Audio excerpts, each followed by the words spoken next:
को उभारने के लिए, तुलबा के एतमाद को फरोग देने के लिए खात्मी उम्मत सोसाइटी और ओसी फ्लेक्स इंटरनेशनल प्राइवेट लिमिटेड के इश्तिराक से मुनक़्क़िद किया गया है। हमारे इस प्रोग्राम का आगाज अल्लाह रब्बुल इज़्ज़त के पाक मुक़द्दस और बाबरकत नाम से कि जो रहमान भी है, रहीम भी, जो मालिक कौन व मका है, जिसके दस्त कुदरत में अर्ज़ और समा है, जिसके जिक्र में है खुशबू, जो ज़र्रे ज़र्रे में समाया है, जिसके जिक्र में है खुशबू, जो ज़र्रे ज़र्रे में समाया है। पता ही चला कि इनके पास एक ऐसी ग्रुप है, पूरा नांदेड़ की लेवल पे नहीं, महाराष्ट्र की लेवल पर ये काम कर रहा है। अल्हम्दुलिल्लाह हम कौम मिल्लत की तरफ से उनको जज़ाय खैर देते हैं। ये तीनों हज़रात फी सबीलिल्लाह महाराष्ट्र भर में घूमकर हमारे कौम के और हमारे देश के बच्चों को जो है नौकरियां ऐसे को घर पे बैठे ऐसी नौकरियां मिलेगी, ऐसे मौलाना शॉर्ट टर्म कोर्सेज ये चला रहे हैं। अब वो बच्चा जो यूजी बीए कर रहा है, उसका बीए में उर्दू है, बीए में हिंदी है और कोई सब्जेक्ट है, वो बच्चा जो केमिस्ट्री बॉटनी जूलॉजी लेकर ग्रेजुएशन कंप्लीट करना चाह रहा है, वो सेकंड ईयर में, थर्ड ईयर में, ऐसे बच्चों को भी ऑनलाइन कोर्सेज करवाकर उनको उनकी फील्ड में एक्सपर्ट करवाकर जो है अल्हम्दुलिल्लाह 10-15 हज़ार की शुरुआत करके लाख, 1.5 लाख, 2 लाख की सैलरी तक के पैकेज दे रहे हैं। हमने सोचा कि हम क्यों पीछे रहे हमारे जलगांव के बच्चे, और वही बात को ध्यान में रखते हुए आज हमने उनको जलगांव में आपके सामने जो यहाँ पर लाने की कोशिश की है। इसके पीछे मकसद यही है कि हमारा जो कैडर गाइडेंस का जो प्रोग्राम है, बच्चे कम्युनिकेशन स्किल सीखे, वो अलग अलग कोर्सेज करके बरसर रोजगार हासिल करें। लड़के तो मौलाना और बहुत शख्सियात जो हमारे स्टेज पर बैठी है, लड़के तो जो है आईटी करके ग्रेजुएशन करके अलग अलग जो है डिग्री लेके मार्केट में चले जाते हैं, मगर जो हमारी लड़कियां बड़े पैमाने पर ग्रेजुएट हो रही है, ये घर में रहकर ये पेरेंट्स उसको समाज जो है बाहर जाकर परमिशन नहीं देता है, ऐसे लड़कियों के लिए खास तौर से ये आज का ये सेमिनार बहुत इंपॉर्टेंट है। ये घर पे बैठे बैठे ही लैपटॉप और कंप्यूटर के जरिए जो है अपनी अर्निंग कर सकते हैं। ये आज वर्क फ्रॉम होम कर सकते हैं, तो पैसा कमा सकते हैं, अपनी फैमिली को सपोर्ट कर सकते हैं। ये नोयत का, अपनी नोयत का अपने आप में एक अलग प्रोग्राम है। इंशाअल्लाह अल्लाह की जात से उम्मीद है कि जरूर आप यहाँ से जब प्रोग्राम खत्म होने के बाद, ये सेमिनार खत्म होने के बाद जाएंगे तो ये आपको खुद ये फख्र होगा, ये फील होगा कि वाकई में आज हमने जो अपना वक्त लगाया है वो जरूर कुछ न कुछ काम करना हमारी जिंदगी। यही दो अल्फाज जो है मेरे थे जो इब्तदाई कलमात के रूप में थे। मैं Iqra Society Education College of Arts and Science की जानिब से जितने भी हमारे मालेगांव से और नांदेड़ से, तो यही है आज हुकूमत का तकाज़ा चीख कर कह रहा है कि हमारी अपनी कौम के अंदर हमारा नौजवान इतना ज़बरदस्त हो जाए कि उसको देखकर लोग अपना रास्ता बदल लें कि साहब मैं किस जगह पर चल रहा हूँ और मैं जिससे बात कर रहा हूँ, जिससे मेरे रवाबित हैं, जिससे मेरे ताल्लुकात हैं, उसका शियार क्या है। तो ये वो चीजें होगी जिसको सीख कर हम अपनी चीजों को बना सकते हैं। आज का ये जो सेमिनार लिया गया है, इसमें आपको बरसर रोजगार करना, लेकिन बस बरसर रोजगार होने से पहले आपको उसका अहल होना जरूरी है।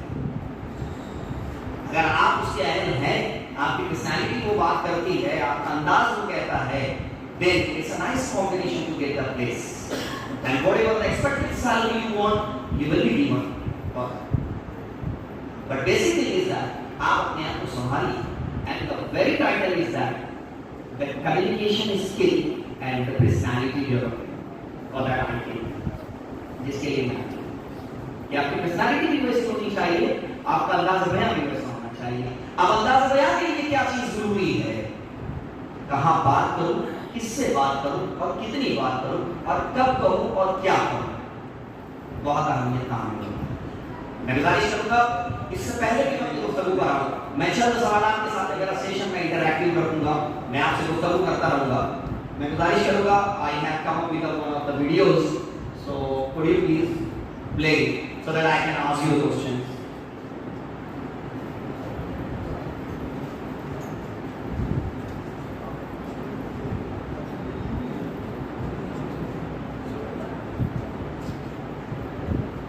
Many of you have seen this movie आप लोगों ने, सभी लोगों ने इस मूवी को देखा होगा, लेकिन हम लोग उससे क्या सीखते हैं, क्या चीजें आपको मिलती हैं?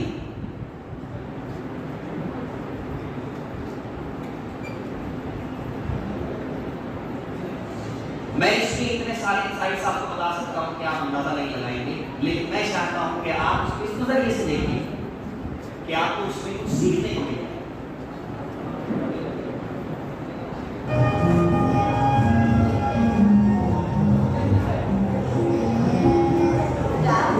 The video is not only just entertainment, but for learning.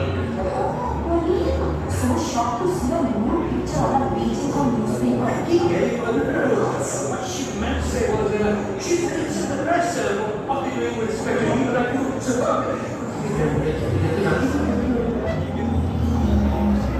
और मेरे पेपर में हेडलाइन लगाऊंगा ना, तो मैंने इनका जुमला लिखा, हारून सर, इन्होंने कहा जो पढ़ेगा वही लीड करेगा। मैंने आपने जुमला ले लिया, जो पढ़ेगा वही लीड करेगा, वही राजा बनेगा, वही कायद बनेगा, वही नेता बनेगा। क्यों?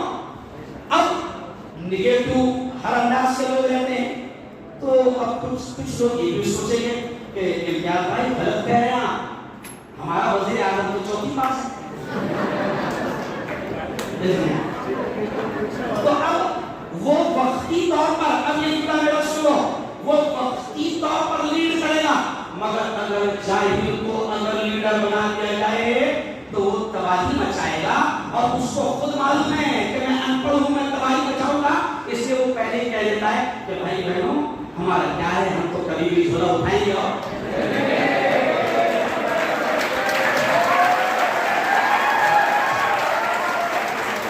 अगर वो पढ़ा लिखा होता, ये जुमला सुनो मुफ्ती हारून का, अगर वो पढ़ा लिखा होता तो वो ये नहीं कहता कि हमारा क्या है, हम कभी भी चले जाएंगे। वो कहता, अगर वो पढ़ा लिखा होता तो वो कहता कि चाहे कितनी समस्याएं आ जाए, चाहे कितनी मुसीबतें आए, चाहे कितने भी हालात आए, इंशाअल्लाह हम उन हालात का मुकाबला करेंगे। यहाँ वजह बोल रहा है ऑफ अमेरिका, और वो जो बीच में आपको दिख रहा है ईस्टर्न, सेंट्रल, माउंटेन और पैसिफिक, ये वहाँ के टाइम जोन है। यूएसए इतना बड़ा है कि वहाँ पे बैवक्त 8 अलग-अलग वक्त बचता है, इतना 8 अलग-अलग टाइम जोन है। अब मान लो अगर ईस्टर्न कंट्रीज में अगर 5 बजे हैं, तो उसके बाजू वाली कंट्री में देखो अब 4 बजे, 3 बजे, 2 बजे, मतलब एक घंटे का फर्क है। तो इंडिया में जॉब देने का सबसे बड़ा रीजन है, एक तो करेंसी का डिफरेंस, समझ गए आप लोग। दूसरा, ये जो टाइम जोन है, ये टाइम जोन के हिसाब से हम लोग एडजस्ट हो जाते हैं, क्योंकि हम गरीब कंट्री से हैं और हमको जॉब चाहिए। अगर मैं आपको बोलूं कि यार आप डेली 8 घंटे काम करो और वो जॉब रात में है, तो आप लिटरली मेरे को वलीदा समझ के हाथ छोड़ लीजिए, सर मैं लाता तो सही वैसे भी 3 बजे तक जॉब करूंगा तो पैसे तो मिल ही जाएंगे। कोई है ऐसा ही अल्लाह का लाल जो सुबह में फजर में उठेगा और रात में 8 बजे सोएगा? है कोई भी नहीं। खुद मेरा लाल नहीं सो रहा, अच्छा मैं रात को तुम्हारे साथ जॉब करूंगा, हकीकत है। तो टाइम जोन की वजह से ये जितने स्टेट्स हैं, यहाँ के जो जॉब्स हैं वो पूरे आउटसोर्स होते हैं इंडिया में, क्योंकि हम कोई भी टाइम जोन में काम करने के लिए रेडी हैं। अब देखिए मेरा जो टाइम जोन है पैसिफिक वाला है, जहाँ पे कैलिफोर्निया स्टेट है, हॉलीवुड का नाम सुना होगा आपने, फ्लोरिडा है, अभी आग भी लगी थी कैलिफोर्निया में। तो कैलिफोर्निया में जब सुबह के 9 बजते हैं तो हमारे पास रात के 9:30 बजते हैं। कितने बजते? रात के 9:30 बजे। मैं 9:30 बजे लॉग इन होता हूँ और फजर की नमाज पढ़ के सोता हूँ, तो वहाँ का 8 घंटे का जॉब होता है, समझ गए? तो ये सारी चीजें यूएसए की हमारे पास अवेलेबल है, बट मसला वही है कि उसको करना कैसे, उसको ज्वाइन कैसे करना, क्या वो जॉब्स हैं, वो हम आगे देखेंगे नेक्स्ट 10 मिनट्स के अंदर इंशाल्लाह। Next slide. ये कुछ कंपनी है जो मैंने बताया था आपको, information technologies, retail, e commerce, healthcare, banking, finance, insurance, manufacturing, बड़े-बड़े कंपनीज हैं और उनकी ये निकले वाले जॉब्स हैं। तो अगर मैं एक ओवरऑल आपको बताऊं तो हर महीने में कम से कम 10 से 15 लाख ओपनिंग्स होती है यूएसए के अंदर। और वो 15 लाख ओपनिंग्स को फुलफिल किया जाता है यहाँ पे इंडिया में। समझ में आया? जो लोग यूएस में जॉब कर रहे हैं उनकी जॉब यहाँ से लगाई जाती है, और वो कौन लगाता है? उसे कहते हैं यूएस आईटी रिक्रूटर या यूएस बेस्ड सेल्स रिक्रूटर, जो जॉब करता है हैदराबाद, पुणे, बैंगलोर या वर्क फ्रॉम होम, लेकिन वो काम करता है यूएसए के लिए। Next slide. What is US staffing? Staffing is nothing but to fulfill the vacancies. For example, ये आपका स्कूल एक कंपनी है, एक छोटी सी मिसाल आपको समझाएंगे। अब यहाँ पे एक प्यून की जॉब निकली, एक जॉब निकली, एक वैकेंसी निकली, एक रिक्वायरमेंट निकली, तो ये रिक्वायरमेंट कैसे फुलफिल होगी? कोई बता सकता है? सिंपली है कि स्कूल जो है ऐड देगा, कहाँ पे देगा? पेपर में देगा, न्यूज चैनल्स में देगा, या फिर वो अपने जो भी ग्रुप्स वगैरह उसमें डालेगा कि भी हमारे पास एक जॉब। आपको अपनी इंपॉर्टेंस का एहसास नहीं है, इसलिए आपके बिहेवियर में बिलखुसूस यहाँ पे मैं आसफ इकराम से कहूँगा कि जरूरत इस बात की है कि हम हमारे नौजवानों को उनकी अपनी अहमियत बता दें कि वो क्या है। क्या है आपकी अहमियत पता है? बोल सकेंगे आप में से कोई?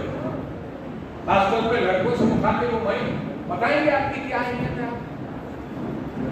बताइए क्या इंपॉर्टेंस है आपका? आप नबी अकरम मोहम्मद मुस्तफा सल्लल्लाहु अलैहि वसल्लम की उम्मत का वो हिस्सा है जो आने वाले दौर में इस्लामी इनकलाब का नकीब बने। ये है आप अभी कुछ बहुत मतलब मामूली इंसान नहीं है आप, या जो साबिक में मुसलमान गुजरे या आने वाले जो मुसलमान है उनमें से भी अगर आप देखेंगे तो आप ये जो पीढ़ी इस वक्त हमारे सामने मौजूद है और नेक्स्ट टू आज जो आ रही है यह बहुत इंपॉर्टेंट है। आपको दो चैलेंजेस का सामना है। एक वो चैलेंजेस है जो दुनिया में होती तेज रफ्तार की तरक्की है, इसको आपको मेंटेन करके चलना और आपको मेंटेन करना पड़ेगा। और वही दूसरा जो चैलेंज है जिसके ताल्लुक से हमारी आखिरत का दांव पर लगी हुई है और दज्जाली फितने, इन दोनों चैलेंजेस को सामना करते हुए आपको अपनी लाइफ गुजारनी है, हमारी बहनों को अपनी लाइफ गुजारनी है।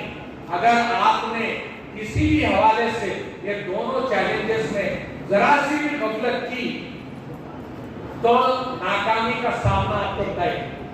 दूसरा जो चीज ये है कि आपके लिए बहुत सी खुशखबरियां हैं, और ये खुशखबरी किसने सुनाई, कौन सुनाता है, कहां लिखी है? कुरान भरा पड़ा है, कुरान भरा पड़ा है आपकी खुशखबरियों के लिए कि आप किस तरीके से अपने आप को मेंटेन करेंगे, किस तरीके से आप अपने आप को जो तैयार करेंगे, किस तरीके से आप जो है इस भागती दौड़ती दुनिया का मुकाबला करेंगे। ये सब चीजें दरकार है वहां पर। नबी अकरम सल्लल्लाहु अलैहि वसल्लम ने हर वो बात बता दी जिसके हवाले से ही आज का बेहतरीन से बेहतरीन मोटिवेशनल स्पीकर बात करता है, कोई नई बात नहीं करता। बेहतरीन से बेहतरीन जो भी बात है वो नबी अकरम सल्लल्लाहु अलैहि वसल्लम ने बता दी है। तो कहने का मतलब ये कि आपको इंपॉर्टेंस नहीं है आप क्या हैं, आपको ये पता नहीं है आपके चैलेंजेस क्या हैं, आपको ये पता नहीं है कि आपको पहुंचना कहां तक है, इसलिए संजीदगी नहीं है। सबसे पहले अपने आप में संजीदगी लाइए। चलते आया है, इसमें तकरीबन जलगांव डिस्ट्रिक्ट के साथ और ऐसे 6 डिस्ट्रिक्ट है जिनके बच्चों की बहुत बड़ी तादाद में शमूलियत हो रही है। हर साल इस प्रोजेक्ट में जो मिशन यूपीएससी के नाम से जाना जाता है, मुकाबला जंगी तैयारी के लिए ये एक बहुत अच्छी कोशिश है।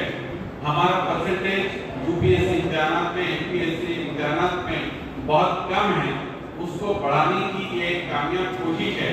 अब तक तकरीबन 2,000 लास्ट ईयर की फिगर है, 1753 बच्चों ने ये इम्तिहान दिया था। कोविड में भी ये इम्तिहान शुरू रहे, 7वीं 9वीं 11वीं के बच्चे इसमें चुने जाते हैं, इनको एक निसाब दिया जाता है और कोशिश की जाती है कि आपके ग्रेजुएशन के बाद या अंडर ग्रेजुएट सतह पर होने वाले मुकाबला जाती इम्तिहान किस तरह के हो, उनको हम 7 के लेवल पर लाकर 7 के बच्चों की जहन साजी कर रहे हैं, 9 के लेवल पे लाकर 9 के बच्चों की जहन साजी कर रहे हैं और 11 के बच्चों की जहन साजी कर रहे हैं। पिछले 2 साल से हमारी कोशिश थी कि ये प्रोजेक्ट अंडर ग्रेजुएट स्टूडेंट्स के लिए भी शुरू किया जाए। अल्हम्दुलिल्लाह इस मरतबा हमारी तैयारी कंप्लीट हुई है, तैयारी हमारी मुकम्मल है कि अंडर ग्रेजुएट बच्चे, खास तौर से FY के बच्चे, फिर वो FY BA के हो, BSc के हो या और अदर स्ट्रीम के हो, उर्दू मीडियम से पढ़ने वाले बच्चों के लिए ये प्रोजेक्ट इस साल से लॉन्च किया जा रहा है। आपको जानकर खुशी होगी कि UPSC इम्तिहान, रियल इम्तिहान जो ग्रेजुएशन के बाद होता है, अगर किसी बच्चे ने, किसी बेटी ने उसका निसाब देखी होगी तो उनको बहुत खुशी हो रही होगी कि अरे ये तो मेरा जाना पहचाना निसाब है, ये तो मेरी वो पिछली जमातों का निसाब है जो मैं पढ़कर आया हूँ। क्या UPSC जैसे इम्तिहान में 10वीं जमात तक का सिलेबस पूछा जाता है, 12वीं जमात तक का सिलेबस पूछा जाता है? यस, ये 10वीं और 12वीं के जमातों पर मबनी निसाब पूछा जाता है प्रिलिमिनरी इम्तिहान के लिए। हमने बस एक अपने जहनों में एक बात बिठा रखी है कि UPSC एग्जाम ये टफेस्ट एग्जाम है, no doubt it's the toughest exam, one of the toughest exam of our country, लेकिन you can make it very easy. अगर आप प्रॉपर तरीके से जाएंगे तो आप इसको बहुत आसानी से क्रैक कर सकते हैं। हम 7वीं जमात के बच्चे के जहन में ये बात डालने की कोशिश कर रहे हैं कि what is UPSC, what is MPSC, what is competitive exams, कहां से निसाब आता है? ये वही निसाब है जो पिछली जमातों में हमने पढ़कर छोड़ दिया होता है, भूल जाते हैं, अब वो हमारे जहन में उसका कोई रिटेंशन नहीं है। ये वही निसाब है। अगर आप उसको दोहरा लेते हैं तो फिर आप ये मुकाबला जाती इम्तिहान कामयाबी के साथ हम किनार करते हैं। दरअसल आपके गुजरे हुए निसाब को दोहराने का ये एक जरिया है कि आप 7वीं के पड़ाव में उसको 7वीं तक का दोहरा लें, 9वीं के पड़ाव में 9वीं तक का दोहरा लें, 11वीं के पड़ाव में 3री से 11वीं तक का दोहरा लें। और अब हम जब हमारे पास पूरी तैयारी है कि हम जब FY BA और BSc और BCom के लिए, उर्दू मीडियम के बच्चों के लिए ये एग्जाम प्लान कर रहे हैं तो उनके लिए बेहतरीन मौका है कि वो 3री से लेकर तो FY कलेक्टर होता है। इससे सत्ता कोई और दुनिया के अंदर तरक्की का इंसान नहीं, लेकिन मेहनत है, लगन है, मोबाइल से दूरी है, हालात से दूरी है, अपने आप को उसके लिए तैयार करना, ये सारी चीज़ें उसके अंदर बताई गई है। जो बच्चे चाहते हैं आज की FY डिवाइड, कोई फिक्र नहीं है, आपको बहुत चांसेस है, 5 से 6 चांसेस आपको मिलेंगे क्लियर होने के। कोई ज़्यादा खर्चा सिर्फ किताबें पढ़नी और की 3 से 12 50% सवाल उसमें से आए। अगर प्रीलिम पास होना चाहते हैं 33% के ऊपर आप प्रीलिम हो जाते हो, यानी आप उस मैदान में आ जाते हो जहाँ से UPSC के लिए आपको सिलेक्ट किया जा सकता है। प्रीलिम के बाद मेन एग्जाम होता है, बहुत सारे एकेडमिक आपको तैयार कराएंगे और एकेडमिक के तमाम बच्चे अक्सर मेंस को भी पास कर लेते हैं। मेंस को पास करने के बाद इंटरव्यू जो है वो आपके बहुत इम्पोर्टेंट रखता है, आपकी सलाहियतों को देख सकता है। अब मुस्लिम बच्चों को ऐसा समझते कुछ नहीं आता, बहुत इंटेलिजेंट होते हैं और जो माहौल में हम रह रहे हैं उस माहौल के अंदर कैसे आधी रात को क्यों ना मुकाबला करना है तो फिर प्रिपरेशन की जरूरत नहीं पड़ती, उठ के खड़े हो जाते हैं। ये है UPSC और आपके जो मुकाबला जाती इम्तिहान होते उसका हाफिज। आप क्या फैसला करें? आप 90% मार्क वाले होंगे, लेकिन आप कलेक्टर हैं और आपको क्या करना है इसके लिए 10 लोगों से पूछना पड़ेगा। You are not for collector, आप कलेक्टर बनने के लायक नहीं। आप तो बस फौरन के कोई के साथ हो गया, पुलिस आई, फौरन बंदोबस्त, पकड़ा धक्का, सैलाब आ गया, पूरी इवेंट टीम भेजिए, ये सारी चीजें वक्त पर कर रही हैं। हमारे पास में बच्चों के बहुत जगह मकसद होते हैं, होशियार बहुत होते हैं बच्चे। हमारे एक 4 साल पहले क्वेश्चन आया था जिसकी बुनियाद पर वो बच्चे का सिलेक्शन हुआ कि पूछा गया उसके इंटरव्यू में जो आखिरी रिक्वेस्ट होता है कि एक ऐसा बारिश का मौसम है, मौसम बहुत सुहाना है, एक पिकअप शेड है जहाँ बस आकर रुकती है, वहाँ से बस के अंदर लोग मुसाफिर करते हैं। आप मोटरसाइकिल से अपने दोस्त के साथ में जा रहे हो, आप देखते हैं कि एक बूढ़ी औरत जो बीमार है, तड़तड़ा रही है और वो घबरा गई है, उसके पास एक नौजवान लड़की खड़ी है जो आपकी मंगेतर है।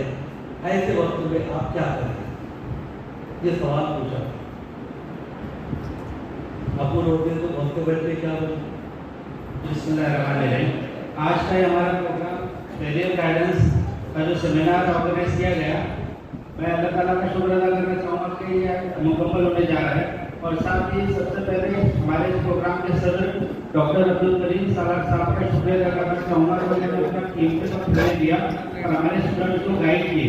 उसके साथ हमारे यहाँ जो स्पीकर्स हैं, टोटल 4 स्पीकर्स हैं, जिसमें से सबसे पहले हमारे इम्तियाज रबी सर, जिन्होंने पर्सनालिटी डेवलपमेंट में हमें गाइड किया और बहुत टाइम का बताया, उनका भी मैं शुक्रिया अदा करना चाहूँगा। और साथ ही इस्माइल अहमद सर, जिन्होंने शॉर्ट टर्म कोर्स और जॉब अपॉर्चुनिटी इन यूएसए इसके ताल्लुक से हमारे स्टूडेंट को गाइड किए, मैं उनका भी शुक्रिया अदा करना चाहूँगा। और साथ ही आबिद खान सर, जिन्होंने बहुत ही मोटिवेशनल अंदाज में हमारे स्टूडेंट को करियर गाइडेंस पे उसके ताल्लुक से बताया। और आखिर में हमारे डॉक्टर हारून सर ने जो मिशन यूपीएससी के ताल्लुक से जो उनका नया प्रोजेक्ट हमारे कॉलेज में इम्प्लीमेंट होने जा रहा है उसके ताल्लुक से गाइड किए। और उसी के साथ साथ हमारे कॉलेज के प्रिंसिपल, आए हुए सभी मेहमान, टीचिंग नॉन टीचिंग स्टाफ, इन सब का शुक्रिया अदा करना चाहूँगा। और